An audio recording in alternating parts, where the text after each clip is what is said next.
and welcome back to my channel. So today's video is going to be the ultimate guide to CVs as part of the series How to Get a Job. So the first part of your CV is going to be your name and contact details. So I've just got a little made up example here. So we've got Annie Banks, we've got her address, her mobile number and her email address. And this would go right at the top of the CV just here. So in terms of the name, you want to make sure that it's in capital letters, it's centered and it's bold. And then for the address, mobile number and email address, you want to make sure that it's on one line and that you can separate it using a symbol such as the little dot I've used here. So after your name and contact details, you want to put down your education. So this goes just below the name and contact details as shown here. So when it comes to education, you want to make sure that you're putting down your qualifications in reverse chronological order. So this means you're putting the most recent qualification first.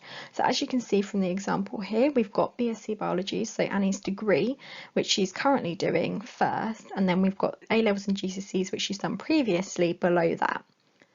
You want to make sure that you're stating what the qualifications are and the location of study. So for the degree, we've got University of Southampton in Southampton, and for the A Levels and GCSEs, we've got Dayton Academy in Ipswich.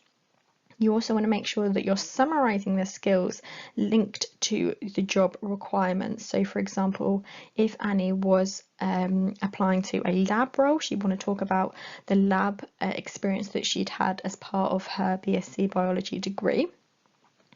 And then you want to include any key grades. So we've got the GCSE and A level grades stated there, and then we've also got her first year grade stated there as well. So after education comes work experience, as you can see here on the CV. So just like with our qualifications, we want to make sure that we're listing our experiences in reverse chronological order. So our most recent experience comes first. So you want to make sure that you state what the role was or is and the location. So for example, we've got plant research intern, Faculty of Biosciences, University of Southampton, Southampton. You then want to summarise the role and the duties and sort of link these to the current job description which you're applying for. So for example, Annie's written down for her plant research internship that she produced research videos, lab reports, she designed research strategies, and she collaborated with colleagues in meetings and via written communication. So after you've summarised the role, you then want to talk about the skills that you've developed. So for example, if the role you're applying for talks about you requiring teamwork or communication, you want to make sure that you put those in the skills developed and you're picking out those key experiences which really show that. Remember that you may not have that much experience, so for example, if you're just starting out with your CV, that's absolutely fine.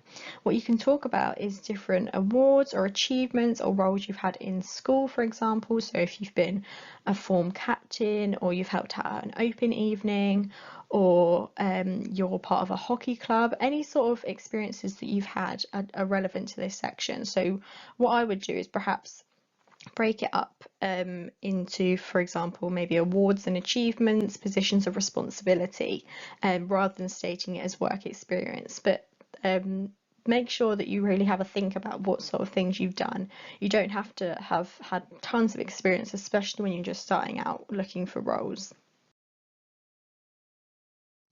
So the next section is interests and achievements. So this comes below work experience. So as you can see here, Annie has just listed some of the key interests that she has and some of the achievements that she's gained. So for example, we've got that she is the Southampton University Swimming Club president. She says that she's completed Duke of Edinburgh Awards and she's done some online courses. So again, making sure that we put down what the interest or achievement is and the location of it, and then summarize it in making sure it's relevant to the job description you're applying for.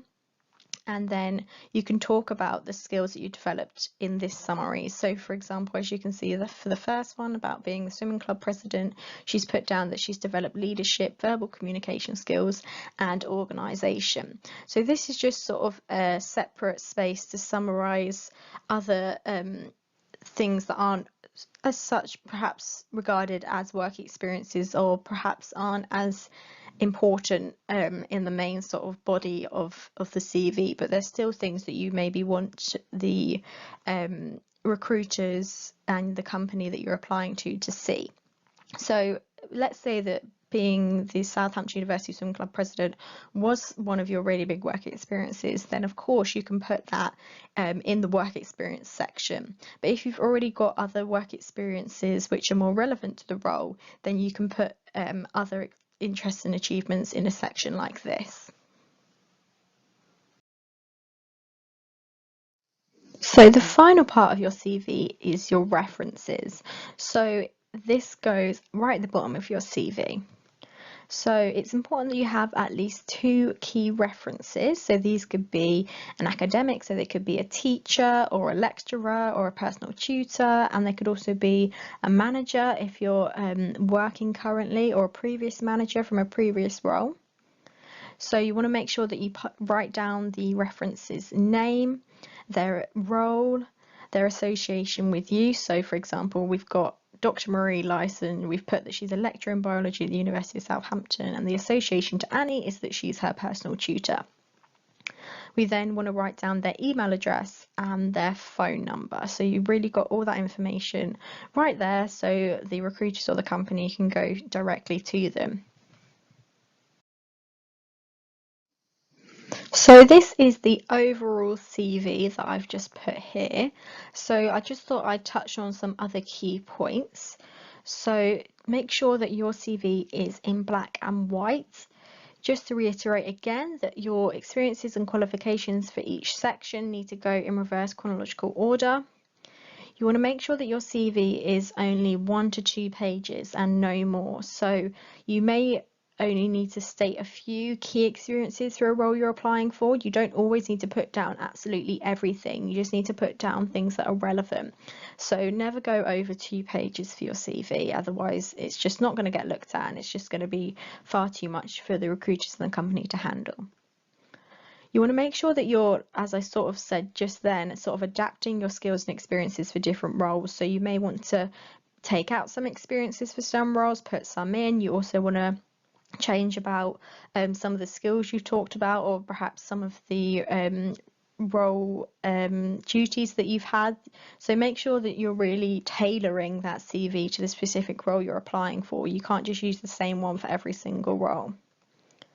You want to make sure as well that when you're sort of summarising your key duties, that you use a verb instead of saying I did this, I did that. It's much better to say led club meetings, or produce research videos, or develop I don't know, develop research strategies. So this just makes not only does it condense down what you're saying, but it's much more straight to the point, which makes it easier again for the recruiter to read. So again, you want to make sure that you're updating your references when necessary. So for example, if you've done your CV a while ago now and you've got a really old reference on there, you want to maybe ask someone else to be a new reference, so perhaps a current person you're working with, or a current academic. Thank you so much for watching this video, guys. Make sure to subscribe down below. It really means the world to me.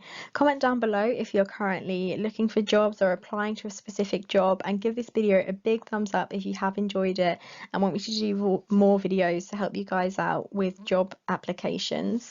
Also, make sure to share this with any friends that you think will find this useful, and head over to my Instagram at Biology with Gracie for more content. And again, thank you so much for watching. I will see you in my next video. Bye guys.